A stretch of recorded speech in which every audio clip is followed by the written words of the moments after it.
De uma infância simples no Distrito Federal, a maior profissional de tecnologia e marketing do mundo. Essa é a trajetória de Marco Gomes, fundador da Bubox, que hoje atinge 60% da população brasileira que tem acesso à internet. Não é isso, Marco? Obrigado pela presença. Obrigado pelo convite. Sim, a gente atinge 60 milhões de pessoas no Brasil. Isso são 6 em cada 10 brasileiros conectados. A gente faz isso através de 500 mil sites e blogs que usam nossa tecnologia para ganhar dinheiro com publicidade. Então, mais números da Bubox. Quantas páginas por mês, faturamentos, pode abrir? Então, a gente exibe 1 bilhão de anúncios por mês para esses 60 milhões de pessoas no Brasil. E faturamento eu não posso abrir, mas existe números publicados no mercado através de estimativas de jornalistas e tal. Eu não posso dizer quanto é, porque minha boca não pode pronunciar esses números, mas tem na imprensa uma estimativa do nosso faturamento e tal. Mas eu posso dizer que a empresa tem 40 pessoas, é uma empresa que tem break-even, paga as próprias contas, não é uma empresa deficitária já há bastante tempo. E a gente tem um escritório aqui em São Paulo com 40 pessoas e crescendo e fazendo aí a nossa parte no mercado de publicidade brasileiro. Sua infância não foi nada fácil, né? Bom, esse não é o objetivo dessa entrevista. Quem quiser pode acessar marcogomes.com/blog, a história está toda lá. Mas assim, você acha que essa infância difícil e cheia de problemas foi algo que contribuiu para a sua vida enquanto empreendedor? Porque empreendedorismo nada mais é do que um monte de obstáculos e dificuldades no dia a dia, né? Sim, eu acho que assim, tudo forma o que você é, sua infância e tal, eu acho que contribuiu sim, principalmente a aprender a lidar com risco e a assumir riscos, né, porque quando você não tem nada, então, você lida com risco o tempo inteiro, é muito comum você sair de casa sem saber se você vai voltar à noite, porque pode acontecer qualquer coisa no meio da rua, diferente de uma vizinhança que seja mais segura, que você tenha um pouco mais de segurança e tal. Então, sim, ajudou principalmente, eu acho que me ajudou em muitas coisas, me ajudou a achar linhas de receita, que eu não sabia que eram linhas de receita, para mim eram formas de ganhar dinheiro, né? Me ajudou em muitas coisas, mas eu acho que assim, pro empreendedorismo o principal foi aprender a lidar com risco mesmo e a não ter paixão pelo seguro, porque quando você lida com risco, você pode perder e ganhar as coisas muito facilmente. Então arriscar é uma coisa muito positiva que eu aprendi sim na minha vida, na minha infância, enfim, eu acho que isso foi muito positivo. Mas como surgiu a Bubox? Como foi a ideia lá no começo? Então, eu era programador numa grande agência de publicidade em Brasília, um escritório de Brasília, da maior agência de publicidade do Brasil, publicidade digital. Eu percebi que os blogs estavam ganhando cada vez mais visibilidade, não só blogs como as redes sociais, e as mídias tradicionais da internet, ou as mídias mais clássicas da internet, os portais e os grandes sites de notícia, eles estavam perdendo cada vez mais espaço. Isso já em 2007? Isso já em 2007 eu percebi que isso ia acontecer, porque a geração que estava se tornando economicamente ativa naquele momento, a geração Y, que na época tinha na casa dos início dos 20 anos, final da adolescência, a gente não tinha o hábito de acessar portal, de começar a nossa navegação através de portais. Percebi, o hábito de navegação vai mudar, toda a publicidade hoje, em 2007, está nos portais, isso vai migrar de alguma forma para os ambientes de mídia social, para os ambientes de mídias independentes. Então, através desse raciocínio, eu criei um modelo de fazer publicidade de alta qualidade em blogs. Esse modelo recebeu uma atenção internacional muito grande. Foi a primeira vez que o Brasil apareceu no TechCrunch. Foi um negócio assim, muito, muito positivo até para o mercado de empreendedorismo brasileiro.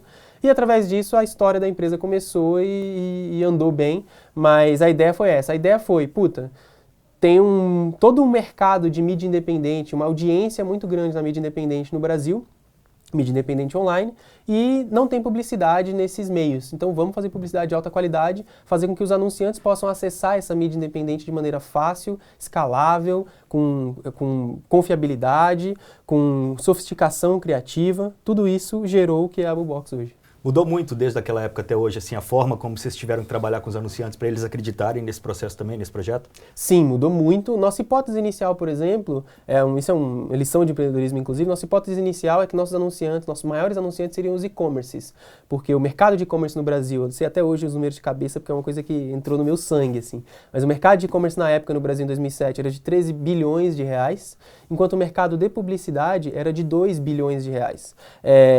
De publicidade de de publicidade de branding, né?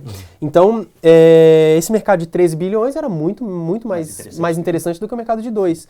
Mas a gente entendeu que o mercado de 13 bilhões dos e-commerces tinha margens muito apertadas. A gente entendeu isso ao longo do nosso desenvolvimento do nosso negócio. Mas no início a gente achou que os e-commerce iam ser os clientes. A gente percebeu que não, as margens eram muito apertadas, o investimento de marketing deles era muito baixo, desses 13 bilhões. E a gente foi para o mercado de publicidade de branding. No mercado de publicidade de branding, 2 bilhões, era 2 bilhões de margem. Não, né? Tudo é investido em publicidade, lógico. E isso fez com que esse processo que hoje falando, eu demorei aqui 15 segundos para falar, demorou 18 meses para a gente aprender. Nosso plano de negócio inicial dizia que a gente ia ter o nosso primeiro cliente em 3 meses, em 6 meses ia estar pagando as próprias contas, break-even. Foram 18 meses para a gente ter o nosso primeiro cliente, então de 3 para 18, foi um período muito difícil, de muito aprendizado e também de extrair o máximo do dinheiro que a gente não tinha. Então foi um período muito difícil, esse período ali entre 2007 e 2009, que a gente trabalhou ali sem clientes, sem ter cliente nenhum, né? Mas nesses primeiros anos vocês não tinham clientes, mas já tinham um investimento de $300 mil aí, inicial. Né? Inicial. É lógico que isso ajudou, mas assim, até pensando por outro lado, como a sua família entendeu isso, assim? Porque você veio de uma, né, como a gente estava falando, uma origem humilde e tal, de repente alguém resolve te dar $300 mil para investir numa empresa que talvez eles nem soubessem o que fazia, que a empresa, como a empresa difícil, funcionava. Acho que até hoje não sabem direito, enfim. Mas foi um negócio muito interessante. Minha família não entendeu direito na época, enfim, mas sempre confiaram muito em mim, meus pais, meus tios e tal, mas eles não entenderam muito bem e é até engraçado porque eu tenho um tio que é empreendedor, tem uma empresa lá de informática, vende computadores e peças, dá suporte e tal, eu aprendi muito do que eu sei com ele, eu passei minha infância lá aprendendo sobre tecnologia, minha adolescência aprendendo sobre tecnologia ali nesse ambiente, e é um negócio muito interessante, porque para ele o valor de $300 mil para qualquer pessoa, é um valor bem alto, né? E ele falou, mas como alguém te deu $300 mil para você, para sua empresa, você nem tem uma empresa? E eu falei, eu não tenho uma empresa, mas a gente vai fazer uma empresa e ela já tem $300 mil de investimento inicial, mas é muito importante também, eu tinha que deixar muito claro que, esse dinheiro não é meu, eu não posso comprar um apartamento, comprar um carro e tal. Esse dinheiro é da empresa e era um dinheiro, e era pouco na verdade, $300 mil para você começar uma empresa desse porte é pouco dinheiro, mas era o dinheiro que foi necessário ali pra gente fazer o que a gente tinha que fazer, mas tanto que a gente imaginou, a gente projetou esse dinheiro para durar 6 meses e teve que fazer ele durar 18, então imagina, escritório, funcionários, tudo teve que continuar sendo pago. Em vez de fazer isso em 6 meses, a gente teve que fazer em 18 e a gente teve que extrair ali, desses $300 mil, extrair leite de pedra, assim, com muito sacrifício mesmo. 40 funcionários, 500 mil sites associados. Como que vocês fazem a seleção desses sites para que eles façam parte da rede? Então, a gente trabalhou muito com viral, então a gente viralizou muito no começo e isso se mantém até hoje. As pessoas entram no site da Bubox, dizem que querem ganhar dinheiro com seu site, preenchem um formulário, esse formulário lá tem algumas informações que a gente pede, e através dessas informações, inclusive o endereço do site, onde a pessoa está, o CPF, várias coisas, a gente analisa essa ficha de inscrição. Se a gente achar que faz parte da rede, que é um site dentro da legalidade, que não tem download pirata, não tem download de filme, de jogo pirateado, não tem transmissão de TV ao vivo, não tem discursos de ódio, racismo, apologia a crimes, todo esse tipo de coisa que existe muito na internet. Se a gente vê que não tem nada disso, a gente aprova esse site passa a fazer parte da rede, passa a poder ganhar dinheiro com publicidade e com os nossos anunciantes. Então a gente aprova.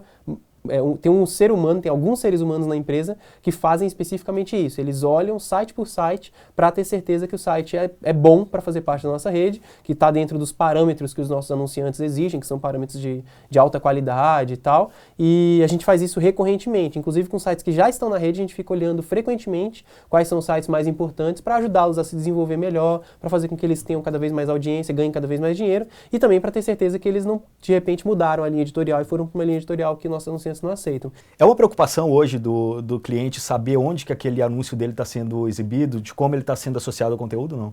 Então essa é uma discussão que já foi feita bastante na internet, já foi feita bastante pelos próprios anunciantes e ela já amadureceu, a gente já está bem maduro quanto a isso. Então, dado que a nossa rede tem uma qualidade geral boa, não tem nenhum tipo de racismo, crimes, apologia a crimes, esse tipo de coisa, dado que isso não acontece, o conteúdo especificamente ele não tem muita discussão, porque o anunciante que está querendo vender um carro, se o anúncio dele aparecer perto de um texto de moda, um texto de futebol, é legal para ele do mesmo jeito, desde que aquela pessoa que está vendo aquele anúncio seja a pessoa que é interessada em comprar um carro. Para não aparecer perto de uma notícia negativa da própria empresa. Exatamente. Aí é complicado, mas a gente procura sempre estar analisando para não ter esse tipo de problema. E o próprio anunciante, ele também tem acesso a todos, através do ad server, do software que ele contrata para fazer a auditoria desses dados, ele tem acesso a todos os locais que aquela propaganda rodou e ele pode avaliar depois também. Como que vocês fazem essa busca pela informação do usuário para saber onde você vai exibir aquele anúncio para o perfil exato? Como que vocês têm esse controle? Vocês desenvolveram algoritmo próprio para isso? Sim, a gente passou muitos anos e até hoje é um assunto que é desenvolvido e aprimorado frequentemente. A gente tem equipe de programador constantemente trabalhando na melhoria dos algoritmos de segmentação. Então, os algoritmos de segmentação da Bubox são feitos em parceria com a Naveg, que é uma empresa do grupo Buscapé, super séria, super parceira nossa desde o início, desde antes deles se chamarem Naveg, inclusive. E a gente usa a tecnologia da Naveg junto de tecnologias próprias também, desenvolvidas em cima do que a Naveg faz, para gerar a melhor segmentação possível dentro do que a gente acredita ser o melhor possível. Então, a gente analisa tudo que o usuário faz online de maneira anônima. Então, a gente não tem e-mail, senha, foto, perfil em rede social, endereço, nada disso. Mas a gente tem as coisas anônimas sobre ele. Dispositivos que ele usa, velocidade da conexão que ele usa, tamanho da tela. Ele deve saber região. Exatamente. Software, se está atualizado, se não está. E os hábitos de navegação dele também são muito importantes. Quantas vezes ele visita sites, quanto tempo ele passa nesses sites, se os sites são de assuntos X ou Y. A gente chega não só pelos assuntos genéricos, futebol, moda, mas assuntos específicos. Por exemplo, o site de futebol que ele acessou é sobre o Corinthians. Putz, se ele acessa muitos sites sobre o Corinthians, ele tem um interesse em Corinthians. Se ele acessa muitos sites sobre marketing online, ele tem interesse não só em marketing e negócios, mas ele tem interesse especificamente em marketing online. Então a gente tem mais de 120 interesses que a gente fica analisando frequentemente para gerar esse perfil específico da pessoa, para que quando o anunciante chega em mim e fala, eu quero uma pessoa que esteja interessada em carros de luxo, eu tenho lá X mil pessoas ou X milhões de pessoas que eu sei que se interessam em carros de luxo, porque eles acessam conteúdos especificamente sobre isso frequentemente. Para quem não sabe, essas informações são enviadas toda vez que você acessa um site, né? O próprio navegador entrega isso. O próprio navegador entrega isso. A audiência que não quer fazer parte desse tipo de análise pode navegar de maneira privada e tal, mas o próprio navegador entrega isso para todos os players, não é só para o Bubox, para o Google, para o Facebook, para o Twitter, todo mundo tem esse tipo de informação. Vai de quem coleta essa informação e como você analisa ela. O Bubox tem um jeito de analisar, o Google tem outro, o Facebook tem outro, o Twitter tem outro, e cada empresa que trabalha com isso tem um jeito de analisar essa informação. E uma quantidade de dados absurda para analisar diariamente, né? Sim. Hoje são aproximadamente 20 terabytes de dados todos os dias, de 30 milhões de acessos, então a gente exibe propaganda 30 milhões de vezes todos os dias, e isso gera uma quantidade de dados muito grande que a gente, depois que processa, a gente processa tudo, a gente não fica com esses dados, até por conformidade com o Marco Civil e tal. Então a gente processa esses dados todos de maneira anônima, indexa eles e guarda, mas o grosso dos dados são mais ou menos, né, 20 terabytes por dia, que no final viram ali alguns gigabytes de informação consolidada no fim do dia. Você citou em Marco Civil, você é bem engajado nessa questão, a questão da segurança da internet também, né? Como que você lida com isso no dia a dia? Qual a importância disso para você? Então, eu participei ativamente da construção do Marco Civil desde antes dele ser um projeto de lei, quando ele começou a ser um projeto e depois ele virou um projeto de lei. Ele surgiu como uma resposta ao que a gente chamava na época de AI-5 digital, que era uma lei muito ruim sobre criminalidade na internet, sobre crimes na internet, um negócio completamente negativo. E a gente criou o Marco Civil como uma resposta, a gente, enquanto comunidade, né, eu participei disso. Fiz audiência pública na Câmara, em defesa do Marco Civil, para não deixar com que ele fosse para o lado errado, que na época ele estava quase sendo abraçado por interesses que a gente não considerava positivo e estavam desvirtuando ele bastante, estavam usando ele para fazer o que o AI-5 Digital faria, e a gente conseguiu reverter isso bastante na aprovação, até a aprovação da lei. Eu fiz um discurso na ONU, em Nova York, em inglês, a favor do Marco Civil, para que, enfim, pedindo apoio para que o Marco Civil não fosse desvirtuado da intenção original dele de garantir os direitos do cidadão na internet e a conduta das empresas, como as empresas devem lidar com dados, informação, privacidade, etc. E isso, enfim, não só o meu trabalho, obviamente, o meu trabalho foi um trabalho de formiga nesse processo, trabalho grande mesmo foram de todos os outros ativistas que trabalharam bastante, e a gente conseguiu aprovar o Marco Civil com muitos pontos positivos e poucos pontos negativos. É lógico que é política, então você tem que abrir mão de alguns aspectos e tal, ou existem pontos nele que são discutíveis e que não são ideal, mas a gente conseguiu aprovar uma lei que eu acho que é positiva e que agora precisa ser regulamentada. Neste momento está acontecendo a discussão da regulamentação do Marco Civil, porque ele tem que ser regulamentado pela Presidência da República e ele tem que ser regulamentado de um jeito positivo, Sim. Porque a regulamentação pode estragar tudo de novo. Então a gente está trabalhando para que a regulamentação dele seja tão positiva quanto a gente quis que ela fosse desde o início. Bom, voltando à parte dos anúncios do trabalho diário de vocês, a criatividade está lado a lado ali com tudo que vocês fazem, né? Tem os anúncios padrão, que eu acho que todos os clientes, vocês usam com todos os clientes, mas tem também aqueles projetos especiais, trabalhados principalmente com segunda tela para alguns, né? Tem alguns cases bem interessantes, né? Você lembra de alguns aí que você pode contar?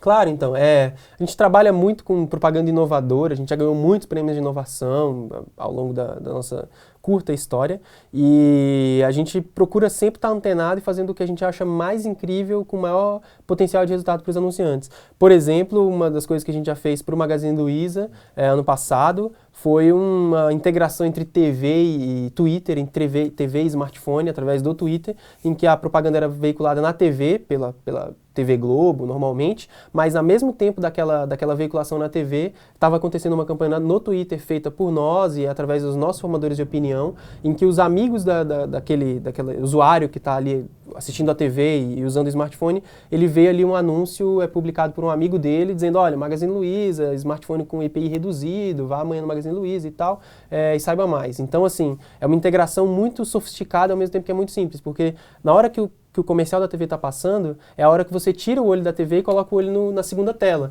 É a hora que você vai comentar... Lá de qualquer forma. Exatamente. É a hora que você vai comentar o que aconteceu naquele bloco, no caso era novela. Puta, olha, veja o que aconteceu na novela, tal personagem devia ter feito isso, devia ter feito aquilo, você vai comentar isso na rede social.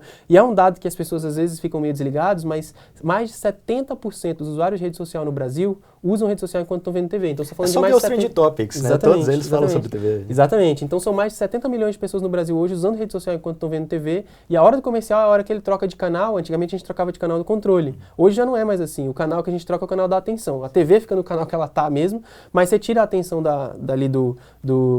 daquela tela grande e põe a atenção aqui no seu smartphone ou no seu tablet. E aí, quando você tá aqui olhando, puta, tem um amigo seu te falando, olha, smartphone com IP reduzido, igualzinho à TV. Então, é um negócio que tem uma sofisticação muito grande, mesmo sendo muito simples. Esse é um dos cases que a gente fez que foi muito positivo. Eu tenho dado do Magazine Luiza especificamente, a gente alcançou 5 milhões de pessoas em um dia, que é uma audiência bastante expressiva, assim, para um programa de TV, por exemplo, é um belo de uma audiência, se você comparar 5 milhões de pessoas ao que um programa de TV normalmente faz. Então é com um investimento muito mais baixo e com uma sofisticação e com um engajamento muito alto, a gente conseguiu alcançar as pessoas através da segunda tela no smartphone.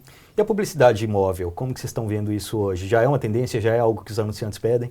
A gente esperava que ela crescesse, que ela fosse muito mais presente em 2014, o mercado esperava, né? E não foi uma coisa que deslanchou como a gente achou que aconteceria em 2014. Mas o inventário já está bem grande, né? O inventário é muito grande, mas o investimento de marketing dos anunciantes ainda é baixo.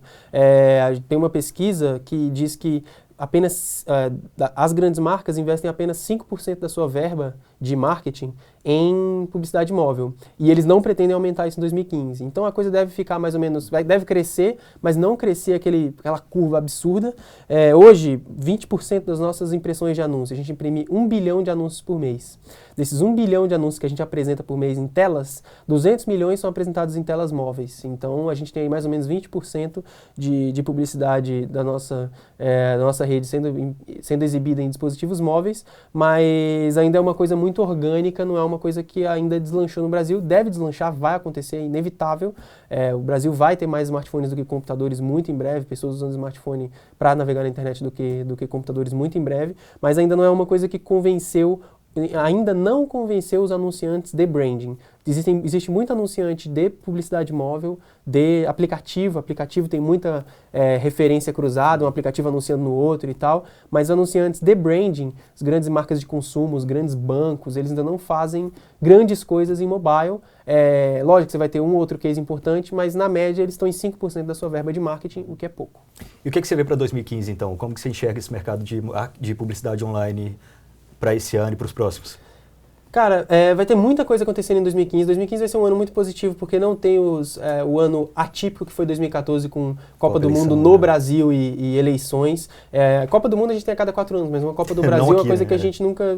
foi há 50 anos a última, praticamente não tinha mercado de publicidade, ou se é que tinha, acho que era muito pouco. Então, assim, é uma coisa foi muito atípico, foi muito diferente do que a gente estava acostumado. 2015 é um ano típico, um ano completo, um ano limpo, e isso vai gerar uma profissionalização muito grande dos meios, uma otimização muito grande das verbas. A gente vai ter publicidade programática, mídia programática crescendo muito e ficando cada vez mais relevante no mercado. A gente vai ter vídeo crescendo muito, publicidade em vídeo online, vai ser um negócio que todo mundo aqui está vendo agora esse vídeo, por exemplo, então é um negócio que vai crescer cada vez mais, vai ser muito onipresente, mais do que ele é hoje, e acho que o mobile vai ganhar seu espaço sim, mas não é uma coisa que vai mudar o mercado. Acho que o mercado vai mudar mesmo por conta de mídia independente, as mídias clássicas da internet, os portais perdendo cada vez mais espaço, perdendo cada vez mais audiência, perdendo cada vez mais verba, e essa verba dos portais e dos impressos, principalmente, migrando para as mídias online através do programático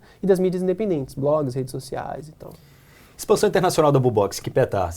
Até ano passado vocês tinham uma representação na Argentina, agora não tem mais. Como que vocês estão vendo esse mercado internacional hoje? Hoje a gente está focado no Brasil. 2015 é um ano que a gente vai focar no Brasil. Para construir um grande case no Brasil, a gente deixou de atuar na Argentina, porque a gente achou que o mercado lá em 2014 estava realmente, no início de 2014, né? O mercado em 2013 foi muito prejudicado. A gente viu que não ia andar, não ia andar do jeito que a gente queria. A gente preferiu reinvestir esse dinheiro todo no Brasil, reinvestir esses recursos todos no Brasil. Então, ao longo de 2014, a gente reinvestiu uma boa quantidade de dinheiro e de recursos que seria colocado na Argentina. A gente colocou tudo no Brasil, teve excelentes resultados graças a essa mudança, e em 2015 o foco é de novo ficar no Brasil para construir um grande case aqui, antes de tentar expandir, porque a gente precisa criar mais corpo e mais... A gente é uma empresa que tem uma representatividade muito grande no mercado, a gente tem muita reputação, mas nós ainda somos uma empresa pequena, ainda temos 40 pessoas versus milhares, né, que o Google tem, que o Facebook tem, que são os nossos grandes concorrentes, que os portais têm, milhares de pessoas, milhares de jornalistas e tal. Então a gente acredita muito em fazer um grande case no Brasil. Nosso foco em 2015 é no Brasil, para depois a gente conseguir fazer uma expansão realmente relevante e interessante. A gente estava conversando antes de gravar aqui, você estava falando, eu te perguntei se já tinha recebido alguma proposta de compra da Bubox. Você falou que várias, quase todas as semanas, né? Não, semanas não, mas é bastante. Várias. Mas por que isso não passa na sua cabeça hoje, não é o momento? Como que você enxerga esse assédio? Então, esse é um assunto que a gente discute frequentemente no board, que é quem manda na empresa, né, são os investidores e nós, os demais acionistas, fundador, eu como a figura do fundador e tal. E a gente recebe frequentemente, sim, recorrentemente, a gente recebe ofertas de compras e de investimento e de controle, mas é uma coisa que não faz sentido agora fazer uma venda total da empresa. Os anunciantes, os investidores, na verdade, os investidores não estão focados nisso. A gente quer realmente construir uma empresa maior do que ela está neste momento. Então, assim, uma coisa que as ofertas nunca fizeram sentido. É lógico que se surgir uma oferta que faça sentido, a gente vai discutir, a gente vai discutir e vai aceitar, mas as ofertas que foram feitas até agora não fizeram sentido, e é capitalismo, é um negócio, é uma empresa, é um negócio como outro qualquer. Então, se surgir uma oferta que faça sentido, a gente pode vir sim a conversar, mas as ofertas que fizeram até agora não foram ofertas que valeriam a pena a gente sair da nossa colheita futura para fazer uma colheita agora. Você mesmo falou agora, você como figura, a grande figura da Bubox, né? Você me ajuda aqui, ó. Você já ganhou o prêmio de melhor profissional de marketing do mundo pelo World Technology Awards, isso foi em 2013, já apareceu uma lista da Forbes das 30 pessoas com menos de 30 anos que o Brasil deve prestar atenção. Sim, isso foi ano passado, né? Isso foi ano passado, O que mais? Me ajuda aí, vai lá. Cara, são muitos prêmios. São muitos, A gente foi selecionado pela Financial Times como a startup mais inovadora da América Latina.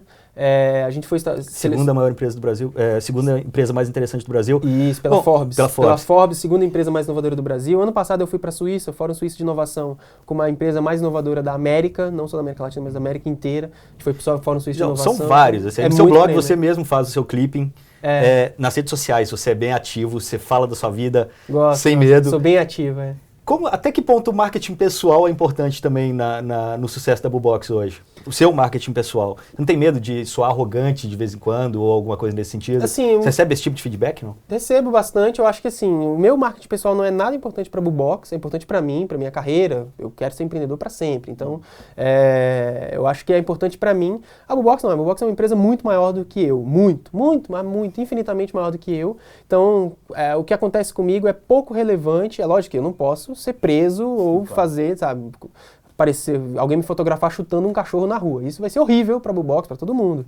Mas assim, eu acho que dentro dos limites do aceitável e do legal, o que eu faço é pouco relevante para a empresa.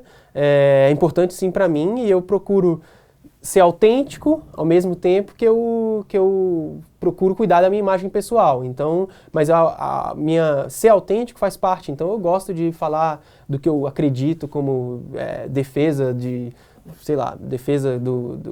dos animais, defesa de pobres e da periferia, das crianças da periferia, defesa da música que eu gosto, do rap, tem um monte de coisas que eu gosto de ser autêntico, eu não gosto de ser aquele empreendedor que só fala de empreendedorismo o dia inteiro. Tem um valor nisso, porque a pessoa fica muito mais blindada. Eu conheço vários empreendedores que só falam de empreendedorismo, e quando você vai conversar com o cara, você vê que o cara tem uma posição política, tem um monte de coisas que ele não expõe publicamente. Então, eu não decidi adotar essa estratégia. Eu prefiro ser uma pessoa mesmo nas redes sociais, usar o meu Facebook, o meu Twitter para mostrar quem eu sou e lidar com os eventuais ônus disso.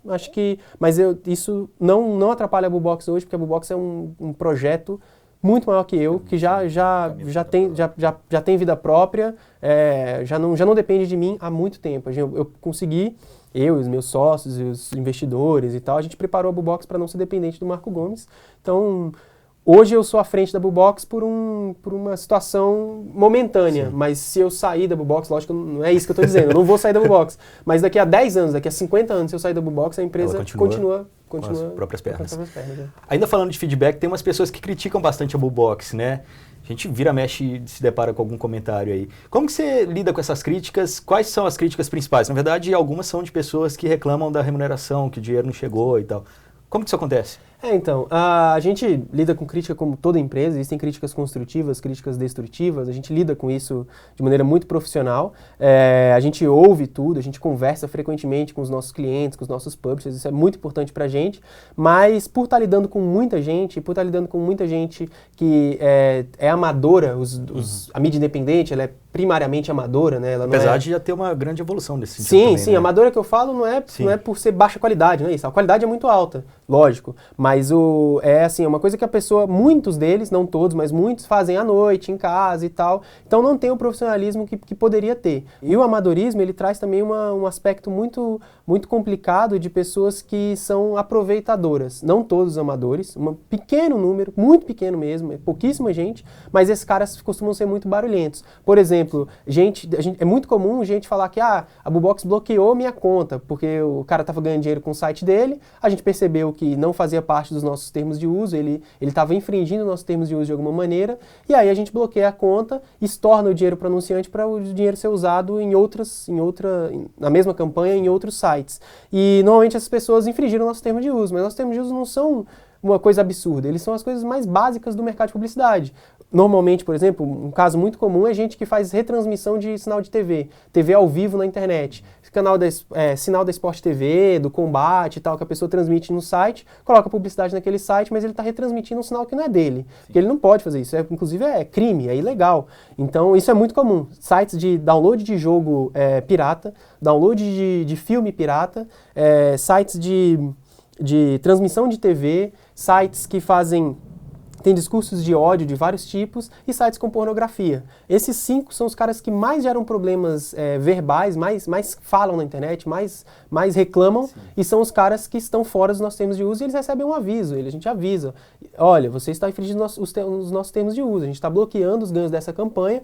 Altere tudo que você tem que alterar no seu site para você não ser bloqueado. É muito legal falar desse tipo de assunto porque são poucos os locais que eu tenho oportunidade de falar, que a maior parte, pode olhar no nosso Reclame Aqui, a maior parte, ou a gente lida com o problema, puta, realmente a gente demorou aqui no seu pagamento porque teve um problema no sistema, ou porque você mandou porque todo mundo, burocracia brasileira, todo mundo que vai receber tem que assinar um papel, assinar mesmo, tem que imprimir um papel, assinar, fotografar e mandar o recibo pra gente por uma questão lá fiscal, burocrática qualquer que eu não entendo. Mas enfim, tem que assinar. Muitas vezes o cara assina errado, ou ele preenche o valor errado, e aí ele manda pra gente, a gente recebe o negócio errado, avisa ele, mas o e-mail vai pra conta de spam. Aí o cara não vê, ele vai lá no Reclame Aqui, a gente avisa o cara.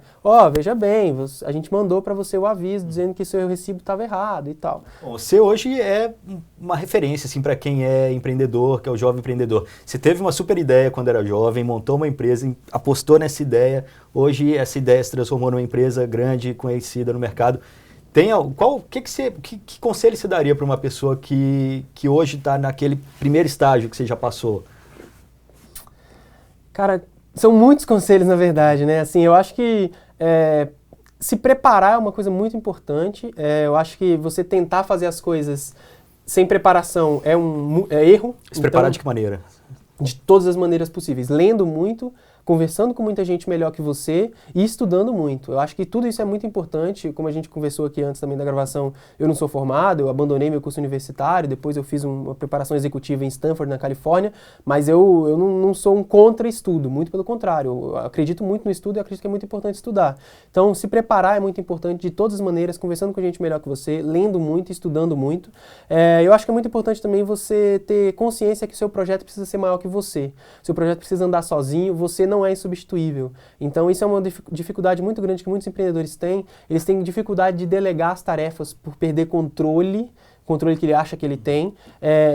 Ele tem dificuldade também de dividir a empresa com outras pessoas. Ele tem dificuldade de trazer um co-founder, um sócio bom em vendas e dar 30% de participação para esse bom vendedor, tem dificuldade de trazer um cara bom em tecnologia e dar, sei lá, se a empresa estiver grande, 2% de participação, ou se a empresa estiver pequena, 30% de participação, 20% de participação para esse bom diretor de tecnologia. Então esse tipo de divisão é uma coisa que o empreendedor iniciante ele tem muita dificuldade, porque ele acha que ele tem que ser dono de tudo. E é muito raro. É uma coisa também que eu vi você falando bastante. Oi? Reinvestir todo o dinheiro no primeiro momento. Exatamente, isso também é muito importante, não embolsar o dinheiro que a empresa eventualmente tem um lucro.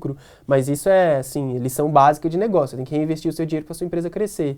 Isso é realmente muito importante. Mas eu acho que esses aspectos de se preparar, saber dividir as coisas com outras pessoas que sejam complementares, que sejam muito melhores que você naqueles assuntos que você não sabe. E saber gerenciar a empresa, reinvestir os recursos e tal, isso são coisas que, se os empreendedores soubessem de início, seria muito melhor. Então, Marco, obrigado pela presença. Valeu. Muito bom o papo. Até a próxima. Muito obrigado pelo espaço e espero que as pessoas tenham aprendido e apreciado esse nosso momento. Valeu.